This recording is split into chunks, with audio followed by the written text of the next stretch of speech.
கட்டுமானத்தின் வலிமை, கட்டிடங்களின் பாதுகாப்பு. ஸ்ரீ துர்கா டிஎம்டி கம்பிகள். கார்த்திகை மாதத்துல ஒரு சில விஷயம்லாம் நடக்கும். ஏன்னா பார்த்தீங்கன்னா நமக்கு கார்த்திகை தீபம் வரும் திருவண்ணாமலையில. அதே மாதிரி நம்ம சென்னையில தியாகராஜ சமூக வழிபடியம்மன் கோவில், அந்த கோவில ஆதிபுரீஸ்வரன் ஒருத்தர் இருக்காங்க. ஒரு சில புராணங்கள்ல நமக்கு திருவேட்டியூர்ல இருக்கக்கூடிய ஆதிபுரீஸ்வரரும் முதல்ல தோன்றியதாக சொல்லப்படுது. இங்க சென்னையில இருக்கக்கூடிய ஆதிபுரீஸ்வரர் அவருக்கு சாத்திய தைலத்தை நமக்கு மையாக கொடுப்பாங்க. இந்த 3 நாட்கள் முடிஞ்சவங்க போய் வாங்கிட்டு வந்து பயன்படுத்திக்கலாம். கடவுளுக்கு பயன்படுத்தின அந்த தைலத்தை நமக்கு பிரசாதமாகவும் கொடுப்பாங்க. அது வாங்கிட்டு வந்து கூட நீங்க வருடம் முழுவதுமே பயன்படுத்திக்கலாம். பக்தி நேயர்களுக்கு வணக்கம். கார்த்திகை மாசம்னாலே நமக்கு தெய்வீகமான மாசம்.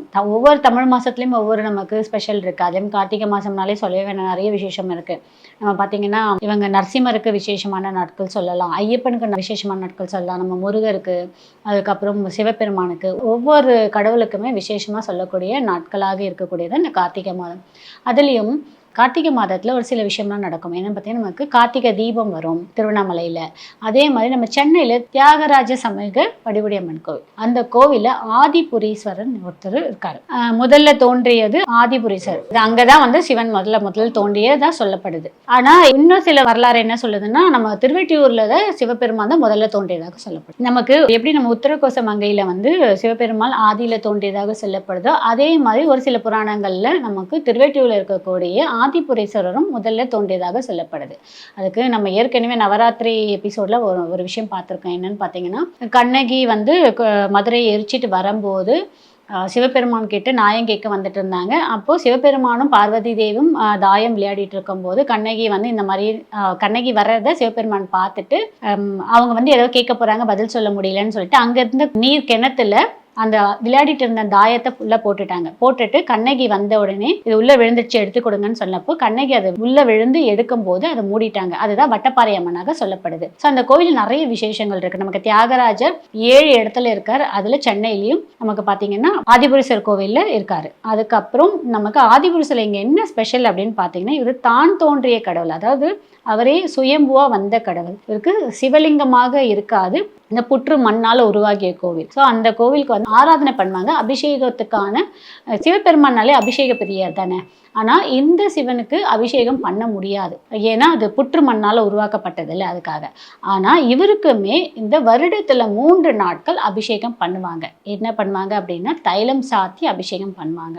இந்த புனுகு, ஜவ்வாது தைலம், சந்தன தைலம் இதெல்லாம் பயன்படுத்தி நமக்கு அபிஷேகம் பண்ணுவாங்க. அந்த நாட்கள் எப்போ வருதுன்னு பார்த்தீங்கன்னா, இந்த கார்த்திகை மாதம் வரக்கூடிய பௌர்ணமி தினத்திலிருந்து 3 நாட்கள் அவர் கவசம் இல்லாம நமக்கு திருமேனியோட நமக்கு காட்சி கொடுப்பார். இது வந்து ரொம்ப ரொம்ப அரிதான ஒரு விஷயம். முடிஞ்சவங்க பயன்படுத்திக்கங்க. இது எப்போ வருதுன்னு பார்த்தீங்கன்னா, 4ஆம் தேதியிலேருந்து 7ஆம் தேதி வரைக்கும் நமக்கு அந்த காட்சி கொடுப்பாங்க.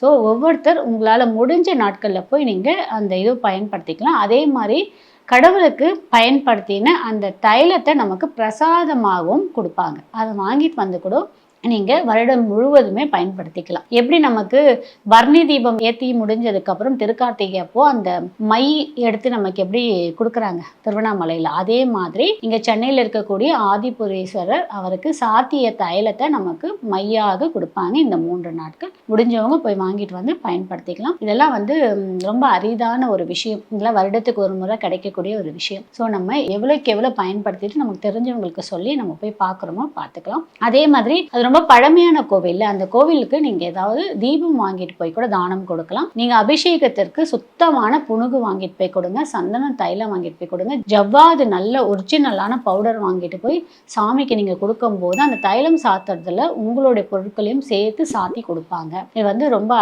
கடவுளுக்கே நம்ம டைரக்டா கொடுக்கக்கூடிய ஒரு விஷயமாக இருக்கு. இதை பயன்படுத்திக்கங்க. நான் வேற ஒரு பதிவில் சந்திக்கிறேன். நன்றி, வணக்கம். இந்த வீடியோ உங்களுக்கு பிடிச்சிருந்தா லைக் பண்ணுங்க, ஷேர் பண்ணுங்க, கமெண்ட் பண்ணுங்க. மறக்காம பெல் பட்டனை கிளிக் பண்ணிட்டு பக்தி கஃபே தமிழ் சேனலை சப்ஸ்கிரைப் பண்ணிடுங்க.